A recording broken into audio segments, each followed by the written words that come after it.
नमः। ॐ नमः सिद्धेभ्यः। ॐ नमः सिद्धेभ्यः।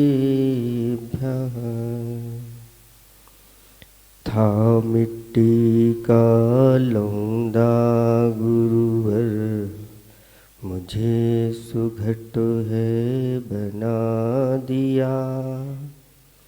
मैं अनगण पाषाण था भैया, जिन मूरत दे सजा दिया। मैं ठेठ जो बांसु बना था, मुझे बांसुरी बना दिया। कैसे उनके गुण गाऊं मैं, दिया हाथ में थमा दिया, दिया हाथ में थमा दिया। देवादिदेव 1008 श्री शांतिनाथ भगवान की। देवादिदेव 1008 वर्तमान शासन नायक महावीर भगवान की। गुरु नाम गुरु दादा गुरु श्री 108 आचार्य पेवर श्री ज्ञान सागर जी महामुनिराज की। परम पूज्य 108 आचार्य पेवर गुरुवर श्री विद्यासागर जी महामुनिराज की। 3 कम 9 करोड़ मुनिराजों की।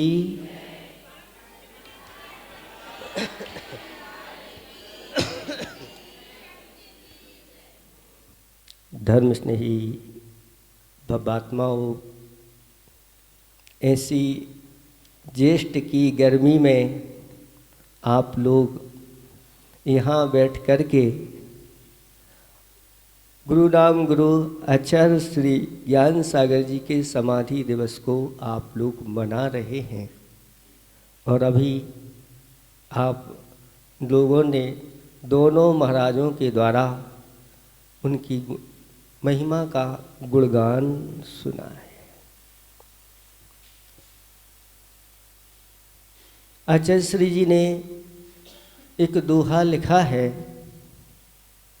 दोष रहित आचरण से चरण पूज्य बन जाएं, और चरण धूल सिर पर चढ़े मरण पूज्य बन जाए।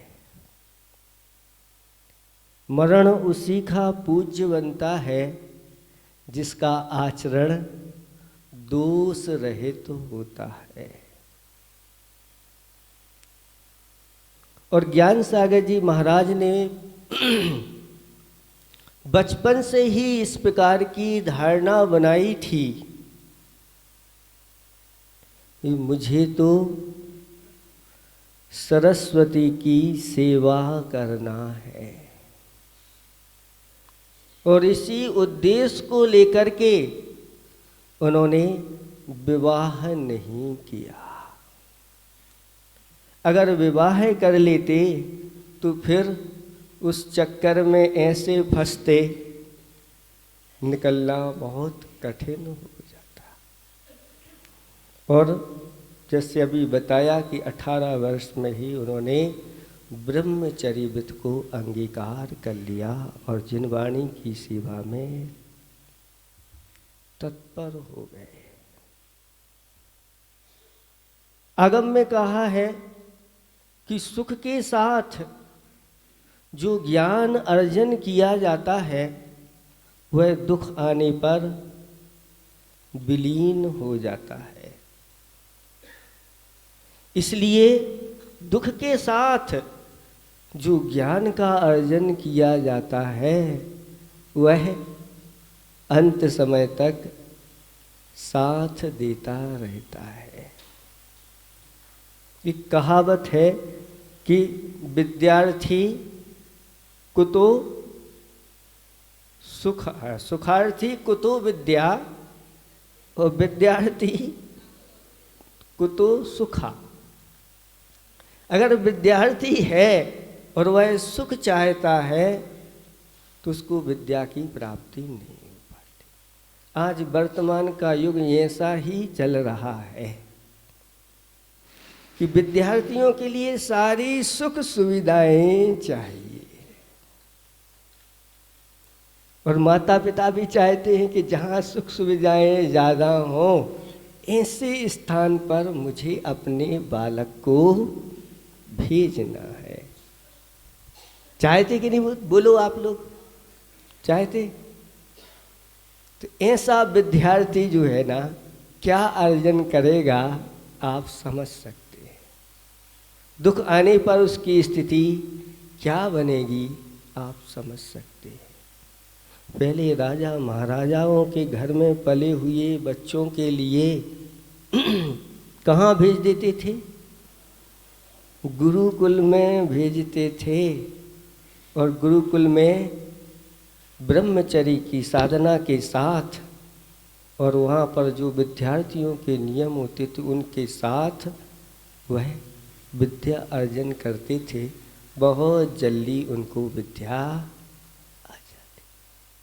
आज विद्यार्थियों की क्या दशा है? कब सोते हैं और कब उठते हैं आप सब जानते हैं। कितने बजे तक, जब उठने का समय होता है आज के विद्यार्थी तब सोते हैं। मुर्गा जैसे ही बोला और ये मुख ढक करके सो जाते हैं, और फिर मुर्गा बोले चाहे कोई बोले, ये मुर्दा से पड़े रहते हैं। 9-9, 10-10 बजे तक ऐसी स्थिति होती है। लेकिन उन्होंने इतना पुरुषार्थ किया, अभी बताया कि गमछा बेच करके गंगा के घाट पर, और उससे जो भी आता उससे अध्ययन करते, और ऐसी एकाग्रता के साथ अध्ययन किया कि ऐसे महान ग्रंथों की रचना कर दी। जयोदय और वीरोदय जैसे महाकाव्य की रचना कर दी। बड़े बड़े विद्वान देख करके आश्चर्यचकित हो जाते, ये क्या है। और विद्वान के साथ साथ जो विद्वानों के बीच में एक कलंक था, कौन सा कलंक? कि विद्वान लोग पढ़ लिख करके विद्वान पंडित हो जाते हैं और फिर भाषण देना प्रारंभ करते हैं, अपने जीवन में उसको उतारते नहीं, यानी आगे चारित्र की ओर नहीं बढ़ते। अगर बढ़ भी जाएं तो वहीं के वहीं घर में रह करके 1-2 प्रतिमा आदि लेकर के उसी में संतुष्ट हो जाते हैं। उस कलंक को दादा गुरु ज्ञान सागर जी महाराज ने दूर कर दिया, और उन्होंने शुल्लक दीक्षा धारण की, और आगे जाकर के मुनि दीक्षा धारण की। वो मुनि दीक्षा धारण करने के बाद उनके लिए ऐसे एक महान शिष्य की प्राप्ति हुई, जो ऐसे शिष्य जो गुरु के भी गुरु बन गए, और ऐसे महान वो गुरु जो शिष्य के भी शिष्य बन गए, और कम समय में उन्होंने बहुत कुछ दे करके चले गए। ऐसी वृद्ध अवस्था में भी कितने घंटे, 5-5, 6-6 घंटे वह अध्ययन कराते थे। अपने आवश्यकों के अलावा जब दिनचर्या पढ़ते हैं, कौन सा ग्रंथ, ये ग्रंथ, ये ग्रंथ, ये ग्रंथ, फिर इसके बाद ये, इसके बाद ये, पूरे के पूरे 6-6 घंटे तक वह निरंतर चलती रहती अपने आवश्यकों के अलावा। ऐसे पुरुषार्थशील, ऐसे वह दादा गुरु ज्ञान सागर जी महाराज थे, जिन्होंने गुरु महाराज के बारे में आचार्य श्री कहते हैं कि उनके लिए जब उन्होंने आचार्य पद लिया, ये आचार्य पद उन्होंने लास्ट में लिया, लेकिन किस लिए लिया, इसमें भी एक रहस्य है कि ऐसा शिष्य मिल गया जो शिष्य दीक्षा के बाद ऐसी चर्या कि उनके गुरु महाराज स्वयं कहते थे, ये विद्यासागर जी मुनिराज तो चतुर्थकालीन संत है, चतुर्थकालीन इनकी चर्या है। और ज्योतिष के महान विद्वान थे ज्ञान सागर जी महाराज, उन्होंने भविष्य का देख लिया, एक आगे जाकर के महान जैन धर्म की प्रभावना करने वाले हैं। ये अल्प उम्र वाले भी होकर के ये ज्ञान में वृद्ध है। कौन? ज्ञान सागर जी नहीं, विद्यासागर जी ज्ञान वृद्ध भी हैं और तप वृद्ध भी हैं। और जो अनुभव थे, कहते हैं वृद्धों की एक एक झुर्रियों पर हजार हजार अनुभव लिखे रहते। और जो पूरा का पूरा अनुभव था ज्ञान सागर जी महाराज का, वो सारा अनुभव उन्होंने गुरु महाराज के अंदर डाल दिया, तो अनुभव वृद्ध भी हो गए और तप वृद्ध भी हो गए। ऐसे उनको अपना आचार्य पद दे करके आचार्य जी कहते हैं कि उनको अंदर से बहुत आकुलता रहती थी कि कब जल्दी से जल्दी मैं इस आचार्य पद को छोड़ूं। जैसे गृहस्थ के लिए कन्यादान की जल्दी रहती है, कन्या अगर योग्य हो गई है तो उसके विवाह करने के लिए योग्य वर की जैसे तलाश रहती है। गृहस्थ जल्दी भी नहीं करता और ज़्यादा देर भी ना हो जाए। ऐसे वह ज्ञान सागर जी महाराज, उन्होंने अपना आचार्य पद अपने शिष्य को दे करके और कैसे हो गए? बिल्कुल हल्के हो गए। आदि व्याधि और उपाधि से रहित समीचीन समाधि हुआ करती है। आदि क्या कहलाती है जानते हैं आप लोग? मानसिक बीमारियां या मानसिक विकार को आचार्य भगवंतों ने आदि कहा, और शरीर में होने वाले रोगों को व्याधि कहा, और उपाधि किसे कहा? उपाधि क्या है? परिग्रह उपाधि है। और परिग्रह किस कई प्रकार का होता है। ये पद आदि भी एक परिग्रह जैसा रूप रहता है, जो एक जिम्मेदारी विशेष रहती है। उस जिम्मेदारी के साथ अगर मरण हो गया तो फिर समीचीन संलेखना नहीं हो पाती।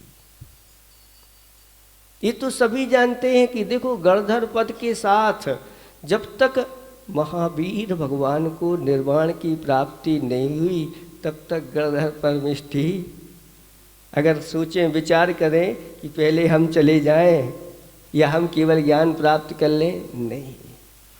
ये बहुत सारे कर्तव्य होते हैं। उन कर्तव्यों को करने वाले ऐसे आचार्य भगवंत होते हैं। उन्होंने अपना आचार्य पद दे करके और अपने गुरु के चरणों में ही निवेदन कर दिया। क्यों कर दिया?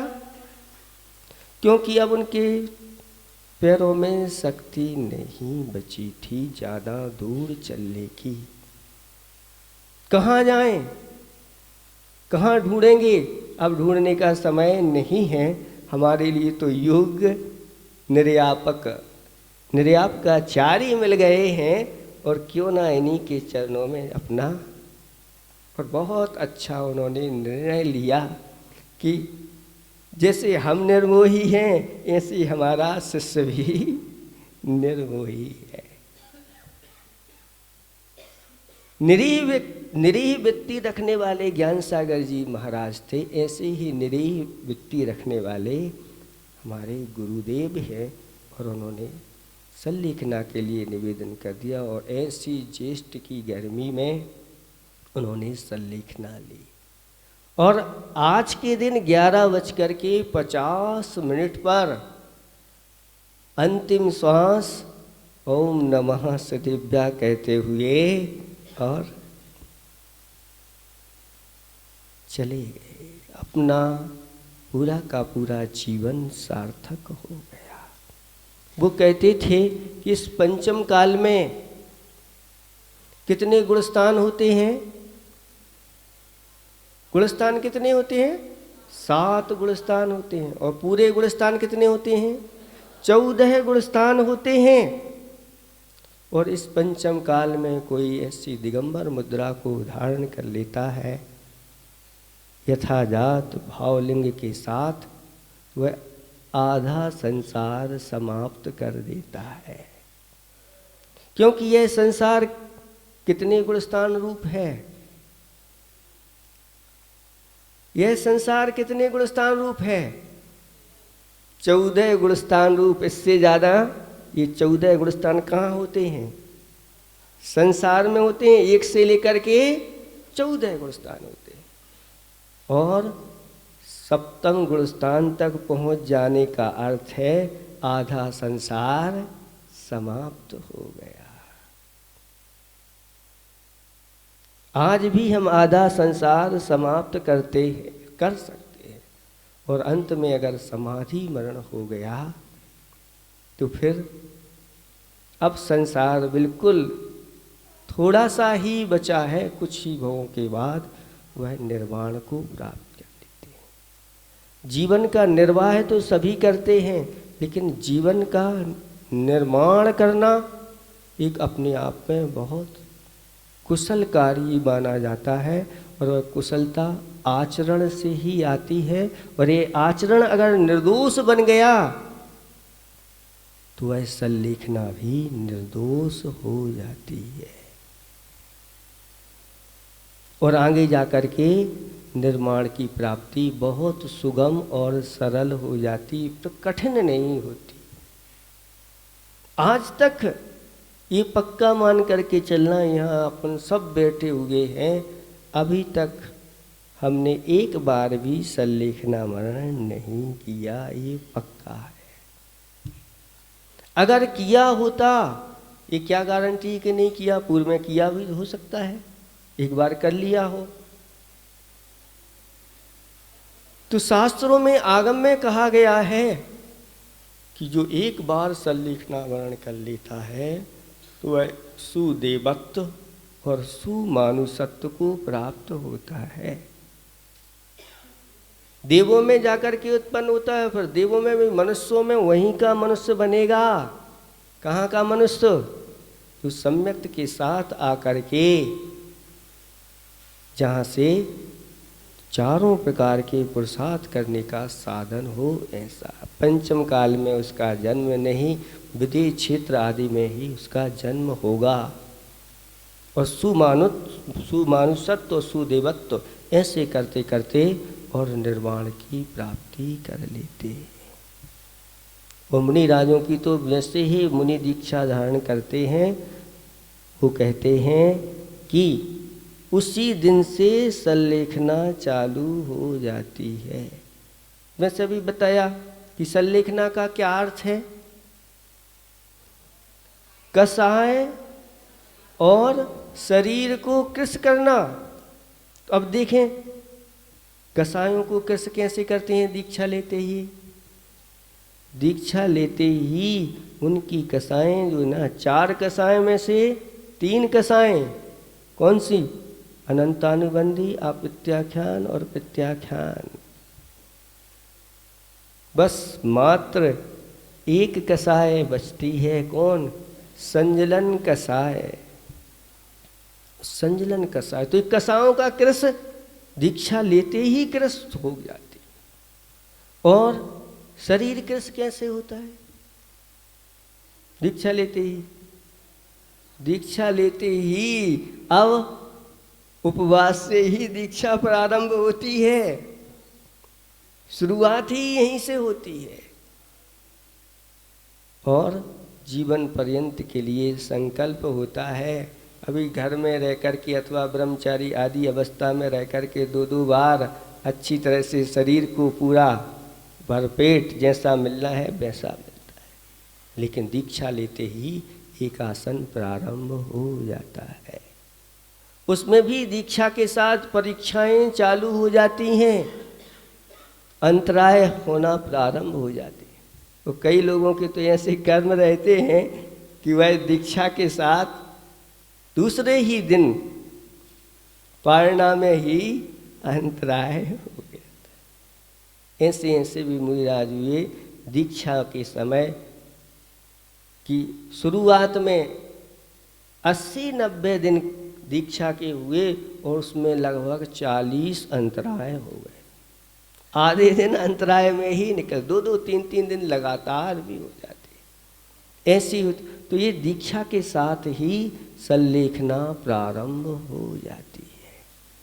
इसलिए ज़्यादा कुछ नहीं कहना, बहुत कुछ महाराज लोगों ने कह दिया है।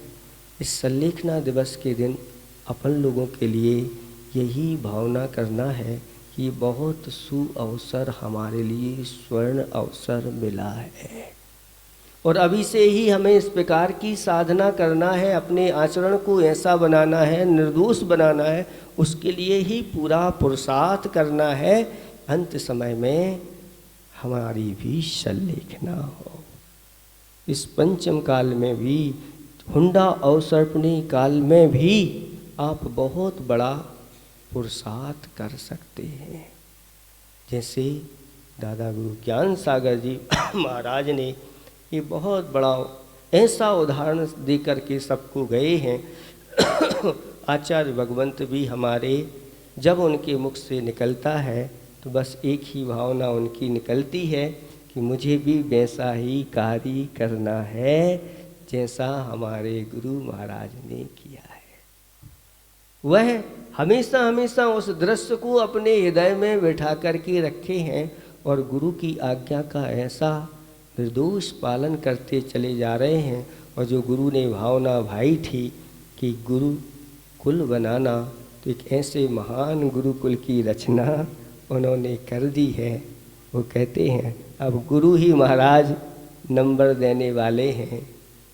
गुरु ने ऐसा सोचा भी नहीं होगा, उससे भी कहीं बढ़ कर के हमारे गुरुदेव ने काम कर दिया है। उनके गुणों के बारे में कौन कह सकता है।